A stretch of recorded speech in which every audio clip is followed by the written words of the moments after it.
Isn't this a sight to behold?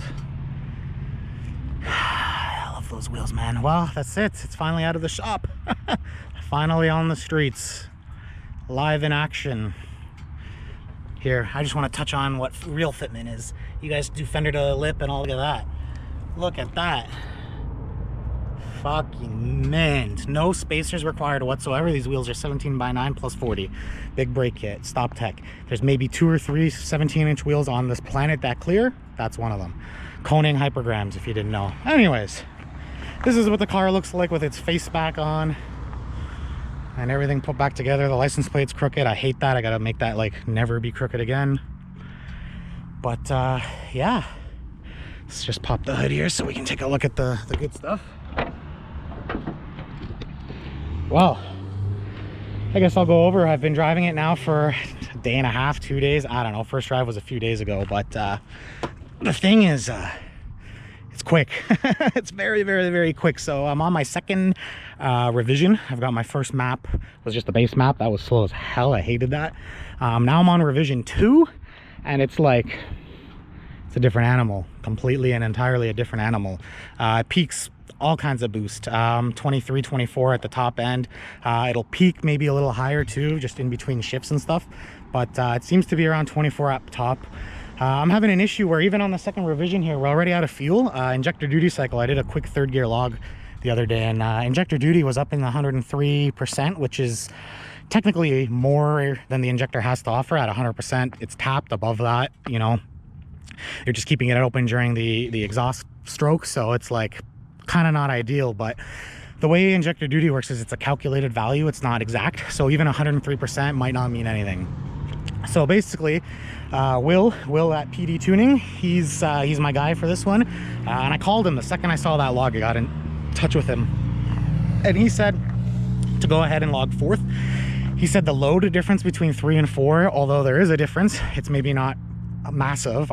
So we're gonna see. I'm gonna take it out. We're gonna see. It's kind of tougher almost to do logs now because the car revs to 75, 7600, and that's where I have to stop, as opposed to 65, which is the stock, what I had the limiter set before at. So that extra 1000 RPM, it doesn't seem like much, but it added 21 kilometers per hour of wheel speed to third. So third used to hit limiter around 129, 131 kilometers in there. Now third's hitting limiter at 151, which is an insane increase. So I'm really, really curious to see what 4th goes to. It's gonna be something. But besides that, I'm gonna talk about, I guess, the power with these manifolds. Oh my goodness. So 20 PSI is what that pull in third gear peaked out to. At 20 pounds, we were dead out of fuel. Just to give you guys some reference, exact same turbo, same wastegate. It's a GT3071R with the tile 38 mil off the hot side. It's ATP hot side. Stock flange on the stock setup, so stock intake manifold, stock exhaust manifold, you know, stock block, no porting, nothing fancy. 23, 24 PSI is what I would top out at, and it was making similar 330 wheel, 340, 350 torques, but it was around 96, 95, like high 90s, kind of mid 90s, I guess, for injector duty, and that was with a rich air fuel. It was around 11.1, 11.3. It was a little bit fat, and we still had headroom. Here we're like 11.6, which is definitely leaner, and we're like way way out of fuel. So I don't know. That means that the manifolds are working, right? More flow, more fuel. That's how that works. So we're gonna have to hook up the port fueling probably sooner than later, which I really didn't want to do, but I'm working with Will to hopefully just finish the tune on port fuel before I or sorry, with the stock fuel before I hook up the port fuel, because for competition, I don't want the port fuel even a little bit hooked up. The last thing I need is someone saying, port fuel guy makes like 1,000,000 horsepower, he's cheating. I don't need the headaches. Just to give you power numbers, 330 horsepower wheel and 340 wheel torque on the previous setup.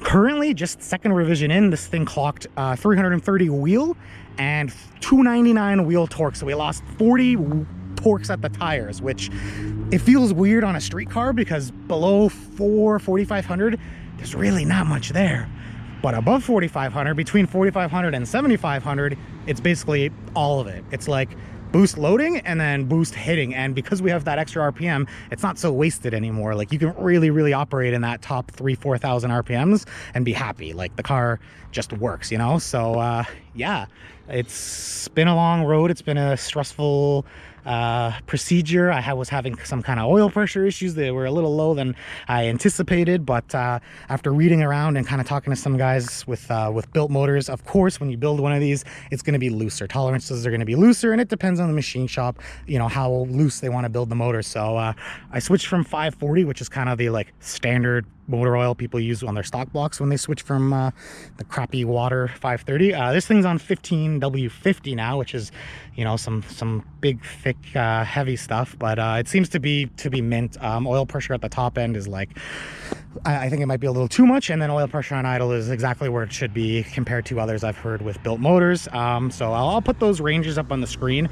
Oil pressure, kind of the way it works is you either have it or you don't. The number isn't exactly the whole story, so as long as, you know, there's oil pressure more than like 0, you're pretty much good. So by hearing me say that, don't get too obsessed about it. It's not an issue that you're gonna probably have, and if you do have it and you don't have an oil pressure gauge, well, that's when things get scary. But anyways, I'm just going out and grabbing my 2 watt logs for Will, 2 4th gear watt logs, and then I need to do an idle log, and then that'll be it. We'll be heading back home. So yeah, anyways,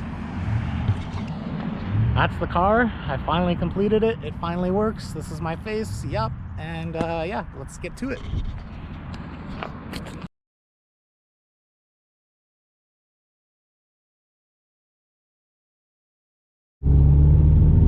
All right, boys, let's roll into it in second.